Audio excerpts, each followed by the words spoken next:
Hello everyone, कैसे हैं आप सभी। जैसे कि आप सभी लोगों ने मेरा थंबनेल देख ही लिया है। थंबनेल क्या है? पजल्स को सॉल्व करने का सही तरीका, जो ज़्यादातर लोग नहीं जानते। डेफिनेटली सही बात है। मैं ऐसा क्यों बोल रही हूँ, उसके पीछे का रीज़न ये है कि आप लोग क्या करते हैं। एक क्वेश्चन है सपोज पजल का, उसमें 3-4 पॉसिबिलिटीज़ बन रही हैं। तो मेनली मैंने यूट्यूब पे भी देखा है, काफ़ी सारे टीचर्स क्या करते हैं, हर एक पॉसिबिलिटी को लिख लिख के चेक करते हैं, जो बिल्कुल गलत तरीका है। मैं हर एक टीचर की बात नहीं कर रही हूँ, कुछ टीचर्स की बात कर रही हूँ। मोस्टली टीचर्स, यहाँ तक कि मैं बोल सकती हूँ मोस्टली टीचर्स का मैंने देखा है, वो क्या करते हैं, पॉसिबिलिटीज़ को लिख लिख के चेक करते हैं। हर एक पॉसिबिलिटी, सपोज एक क्वेश्चन में 4 पॉसिबिलिटीज़ बन रही है, तो वो हर एक पॉसिबिलिटी को लिख लिख के चेक करते हैं। तो ये बिल्कुल गलत तरीका है और ये बहुत टाइम कंज्यूमिंग तरीका है, जो एग्ज़ाम के अकॉर्डिंग बिल्कुल भी हमारे काम नहीं आने वाला है, क्योंकि हमें एग्ज़ाम के अकॉर्डिंग प्रिपेयर करना होता है। और बैंकिंग एग्ज़ाम में टाइम का बहुत बड़ा रोल रहता है।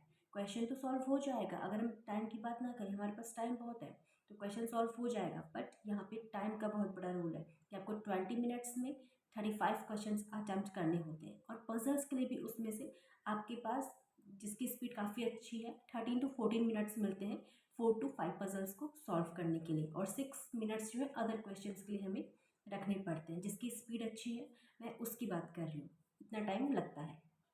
ठीक है। हाँ, तो मैं बोल रही हूँ पजल्स को आप जो पॉसिबिलिटीज़ हैं लिख लिख के चेक करते हैं, जो बिल्कुल गलत तरीका है, जो एग्ज़ाम में बिल्कुल काम नहीं आने वाला है। तो हम कैसे सॉल्व करें कि हमें पॉसिबिलिटीज़ को, सारी पॉसिबिलिटीज़ को लिख लिख के चेक करने की ज़रूरत ना पड़े।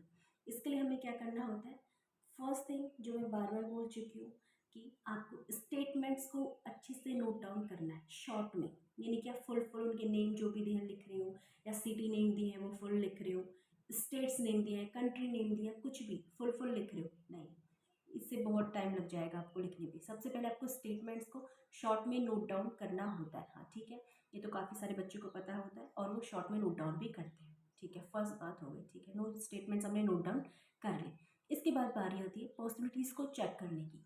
एक क्वेश्चन में अगर 3-4 पॉसिबिलिटीज़ बन रही है, हम कहाँ से पकड़े कि हमारी जो फर्स्ट या सेकेंड पॉसिबिलिटीज़ में हमारा क्वेश्चन सॉल्व हो जाए।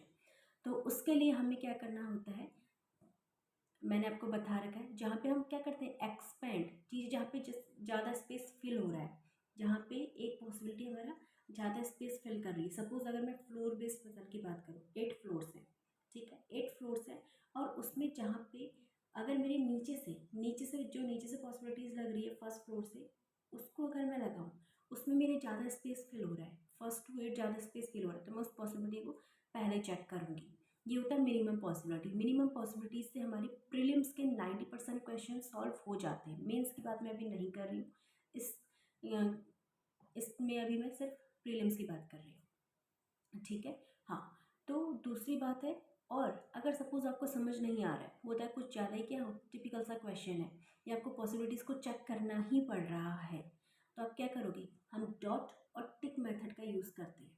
मेरी क्लासेस में आप जा सकते हैं, प्लेलिस्ट में देखिए, चेक कीजिए, वहाँ पे हमने डॉट और टिक मेथड से ही सारी पॉसिबिलिटीज़ को हम चेकआउट करके अपने आंसर तक पहुँच जाते हैं बहुत कम टाइम पे। मैं लिखती नहीं हूँ, सिर्फ डॉट और टिक मेथड से पॉसिबिलिटीज़ को फटाफट चेक करती हूँ और कैंसिल आउट करती हूँ। और सबसे पहले तो मैं मिनिमम पॉसिबिलिटीज़ से ही स्टार्ट करती हूँ। मिनिमम पॉसिबिलिटीज़ से मैंने स्टार्ट करना सिखाया कि आप कैसे पकड़ें कि आपका क्वेश्चन जल्दी सॉल्व हो जाए। और जो ज़्यादा पॉसिबिलिटीज़ बन रही है, उसको भी आप क्या कर दो, कट डाउन कर दो, वहाँ तक जाओ ही नहीं आप। ठीक है, तो ये तरीका रहता है पजल्स को सॉल्व करने का, कि आप जितना मेंटली सॉल्व करेंगे उतनी जल्दी आप पजल्स को सॉल्व कर पाएंगे। और मेंटली पजल्स को सॉल्व करने के लिए आपको क्या करना है, पॉसिबिलिटीज़ को ओरली चेक करना पड़ेगा।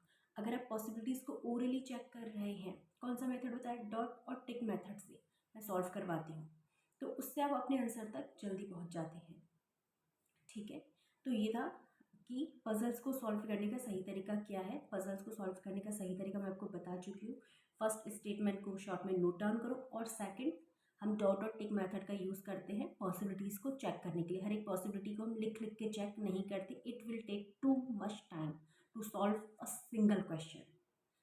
That is not possible in exam, कि हम एक ही क्वेश्चन के लिए 4-5 पॉसिबिलिटीज़ को लिख लिख के चेक करें। इससे तुम्हारा 5-6 मिनट कम से कम तो एक ही क्वेश्चन को सॉल्व करने में चला जाएगा। बट अभी डॉट और टिक मेथड का जो हम यूज़ करते हैं, वो आपको आएगा कैसे। आप मेरी प्लेलिस्ट में जाएंगे और चेक कीजिए कि मैंने किस तरीके से ये चीज़ें सिखाई है। और सेकंड चीज़, पहले तो आपको देखना है, समझना है कि किस तरीके से मैं सिखा रही हूँ। और सेकंड चीज़ ये है प्रैक्टिस। प्रैक्टिस आप जितनी करेंगे उतना ज़्यादा आपको, आप मेंटली चीज़ों को सॉल्व करना शुरू कर देंगे। तो मुझे भी कोई ऐसे नहीं आ गया था एकदम से कि हाँ आज मैंने शुरू किया और आज ही मैं मेंटली सॉल्व करना शुरू कर दिया, मैंने डॉट और टिक मेथड आज ही से शुरू कर दिया, नहीं। टाइम लगा, इट टेक्स टाइम। आपको भी टाइम लगेगा, बट प्रैक्टिस प्रैक्टिस करनी पड़ेगी, नहीं कि प्रैक्टिस स्किप कर रहे हैं। प्रैक्टिस के साथ ही आप पजल्स को फिर मेंटली सॉल्व करना शुरू कर देंगे। कॉपी में कम लिखेंगे, मेंटली आप डॉट और टिक से फटाफट सॉल्व कर देंगे।